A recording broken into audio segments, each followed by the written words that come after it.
Cogito, Cogito, un nouvel angle pour comprendre l'actualité. un nouvel angle pour comprendre l'actualité.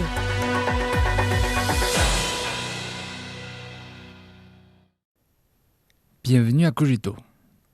Le chef de la diplomatie chinoise a clôturé son premier déplacement de l'année à l'étranger qui l'avait conduit en Éthiopie, en Tanzanie et au Lesotho. Cette tournée annuelle en Afrique a inauguré une année prometteuse pour les relations sino-africaines. Cette année marque le 70e anniversaire de l'établissement de relations diplomatiques entre la Chine et l'Afrique. C'est également la 36e année consécutive que le ministre chinois des Affaires étrangères s'est rendu en Afrique pour son premier déplacement de l'année à l'étranger.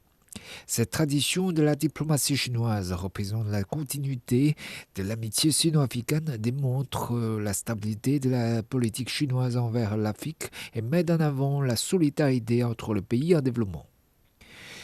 Dialogue stratégique Chine-Union africaine, lancement de l'année des échanges humains et culturels Chine-Afrique, rencontre bilatérale, autant de temps forts ont rythmé cette tournée qui visait à donner un nouvel élan à la construction d'une communauté d'avenir partagée Chine-Afrique de tout temps à l'ère nouvelle.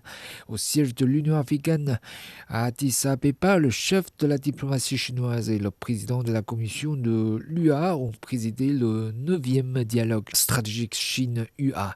La Chine est le plus grand pays en développement au monde, tandis que l'UA est l'organisation régionale qui compte le plus grand nombre de pays en développement.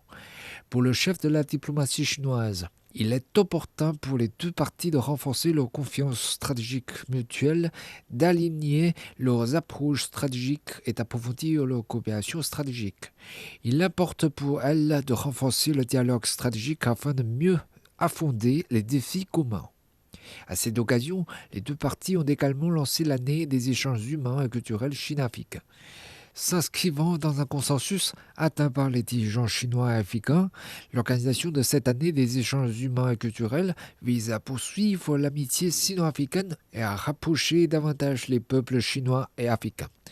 Plus qu'une célébration pour les peuples chinois et africains, elle sera une vitrine des réalisations de la coopération sino-africaine. Près de 600 activités d'échange prévues pour cette année ont fédéré les forces issues de divers secteurs, notamment la jeunesse, la culturelle et les médias, couvrant tous les domaines de l'engagement sino-africain en vue de mieux rapprocher les deux peuples.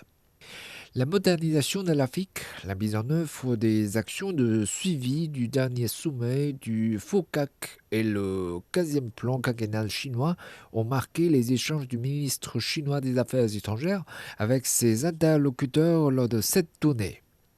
À propos de la modernisation de l'Afrique, le chef de la diplomatie chinoise l'a qualifiée de prometteuse et urgente.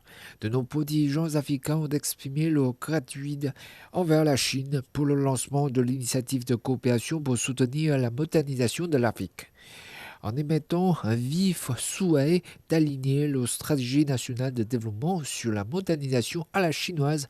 Ils se sont dit prêts à travailler avec la Chine pour mettre en œuvre l'initiative pour le soutien à l'industrialisation de l'Afrique, le programme d'assistance à la modernisation de l'agriculture de l'Afrique et le plan de coopération sino-africaine pour le développement des talents annoncé par le président chinois. Le chef de la diplomatie chinoise s'est engagé à concrétiser ces initiatives afin de profiter aux peuples africains. En ce qui concerne la mise en œuvre des actions de suivi du dernier sommet du FOCAC, plus de 90% des objectifs ont désormais été mis en œuvre ou ont enregistré des progrès encourageants. L'on peut citer le cas de 301 projets petits et beaux qui progressent sans encombre.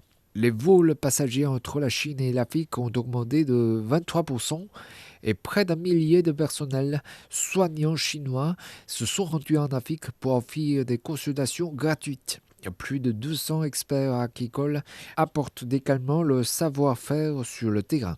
Au cours des 11 premiers mois de 2025, le volume des échanges commerciaux entre la Chine et l'Afrique a dépassé le seuil historique de 300 milliards de dollars américains, soit une augmentation de 17,1% par rapport à l'année précédente.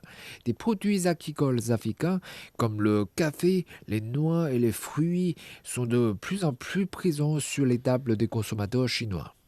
Le chef de la diplomatie chinoise a aussi saisi l'occasion pour évoquer le 15e plan quinquennal de développement national. Selon lui, en plus de tracer les grandes lignes du développement futur de la Chine, il constitue par ailleurs une liste d'opportunités pour les pays du monde entier, y compris l'Afrique. La Chine restera un moteur de la croissance économique mondiale et se tient prête à jouer un rôle de catalyseur pour le développement et la revitalisation de l'Afrique, a-t-il souligné. Cette tournée, riche en dialogue et en engagement, fait bien plus que respecter une tradition diplomatique. Elle trace une voie concrète vers un avenir partagé. Alors que les échanges humains et économiques atteignent des sommets inédits, les relations sino-africaines se réinventent une fois de plus, passant d'une coopération solide à un partenariat tourné résolument vers l'avenir. Le travail commun pour la modernisation du continent africain et la matérialisation des projets du FOCAC ne sont pas seulement des promesses, ce sont des chantiers en mouvement portés par une confiance mutuelle forgée depuis des décennies.